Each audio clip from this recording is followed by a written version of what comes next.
बिस्मिल्लाहिर्रहमानिर्रहीम। अब हम बात करते हैं विटामिन डी के जो बेनिफिट्स हैं कि इससे हमें क्या क्या फ़ायदे हासिल होते हैं।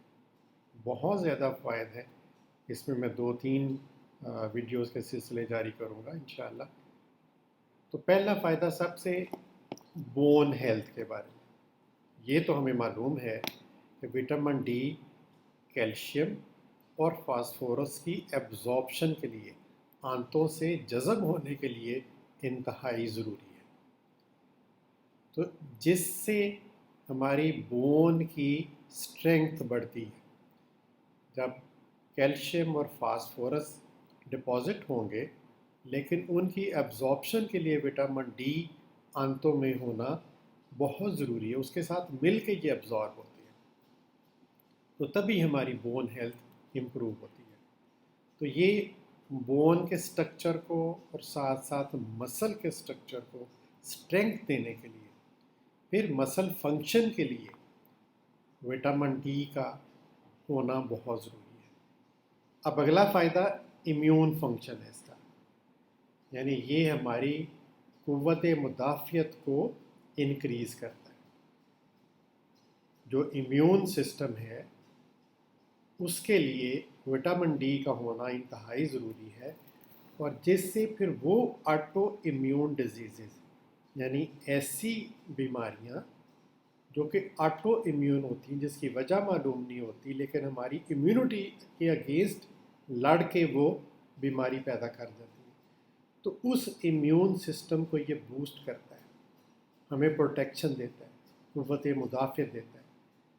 तो इम्यूनिटी जब इन्हांस होगी तो वो ऑटो इम्यून डिजीज़ जो खुदकार तरीके से पैदा हो जाती हैं उनको रोकता है। अब तीसरा फ़ायदा जो बहुत इम्पॉर्टेंट है, ब्रेन हेल्थ। ये हमारी दिमाग की सेहत के लिए इंतहाई मुफीद है।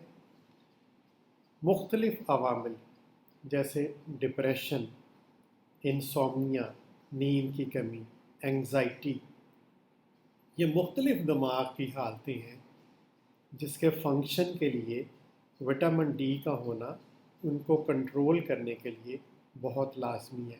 नर्व के फंक्शन के लिए, क्योंकि नर्व ही बेसिकली वो ट्रांसमीटर्स हैं जो कि ट्रांसमिट करते हैं, पैगाम लेके जाते हैं दिमाग से जिस्म की तरफ और जिस्म से दिमाग की तरफ। तो उसकी हेल्थ के लिए, ब्रेन की हेल्थ के लिए विटामिन डी इंतहाई ज़रूरी है। फिर चौथा फ़ायदा टाइप 2 डायबिटीज़, यानी जो ज़ियाबितस की दूसरी किस्म है जिसको हम मेच्योरिटी ऑनसेट कहते हैं, लेटर ईयर्स में पैदा होती है, आफ्टर 40 भी कहते हैं इसको, उसमें बड़ा अहम रोल अदा करती है। यानी ये वो ग्लूकोज़ के मेटाबॉलिज्म को स्टिमुलेट करती है, यानी ग्लूकोज़ जो हमारे जिस्म में जज़ब होके आया है आंतों से, उसके मेटाबॉलिज्म को, यानी उसके अंदरूनी तौर पे हज़म होने के अमल को ये तेज़ करता है। और ये विटामिन डी के रिसेप्टर्स होते हैं, हर सेल के अंदर विटामिन डी के रिसेप्टर्स होते हैं, और वो रिसेप्टर फिर इंसुलिन की सिक्रीशन को भी बढ़ाते हैं, यानी पैनक्रियाज पे काम करते हैं, इंसुलिन की सिक्रीशन बढ़ती है, और इसी तरह ये रिसेप्टर ग्लूकोज़ की एंट्री को सेल्स के अंदर वो भी बढ़ाते हैं, तो ग्लूकोज़ का मेटाबॉलिज्म भी इम्प्रूव करता है। ना सिर्फ इंसुलिन की सिक्रीशन बढ़ती है, बल्कि ग्लूकोज़ का यूटिलाइज भी होना ये बढ़ाता है, और इंसुलिन की सेंसिटिविटी बढ़ती है। तो ये ज़ियाबितस के मरीज़ों के लिए विटामिन डी इंतहाई अहम किरदार अदा करता है। तो ये 2-3 फ़ायदे मैंने डिस्कस किए हैं। इंशाअल्लाह अगले लेक्चर में मैं मज़ीद इस पे बात करूँगा। जज़ाकल्लाह खैर। अस्सलाम वालेकुम।